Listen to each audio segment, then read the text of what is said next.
আল্লাহুম্মা হাসিবনি হিসাবান ইয়াসিরা, অর্থাৎ হে আল্লাহ আমার হিসাব অতি সহজ করুন।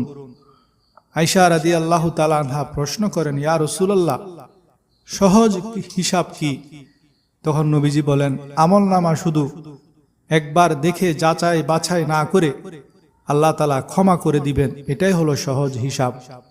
বুখারী এবং মুসলিমের হাদিস। অতি গোপনে বান্দাকে আল্লাহ প্রশ্ন করবেন, তুমি কি এই এই গুনাহ করেছ? তখন বান্দা তা স্বীকার করবে, আর মনে মনে বান্দা ভাববে, হায় আমি ধ্বংস হয়ে গেছি। কিন্তু আল্লাহ সেই মুমিনকে বলবে, আমি দুনিয়াতেও তোমার গুনাহসমূহ গোপন রেখেছি, আজও গোপন রাখব এবং তোমাকে ক্ষমা করে দিলাম। অতঃপর নেকির আমলনামা তাকে দেয়া হবে। তিরমিজি শরীফের হাদিস, আনাস রাদিয়াল্লাহু তাআলা আনহু হতে বর্ণিত,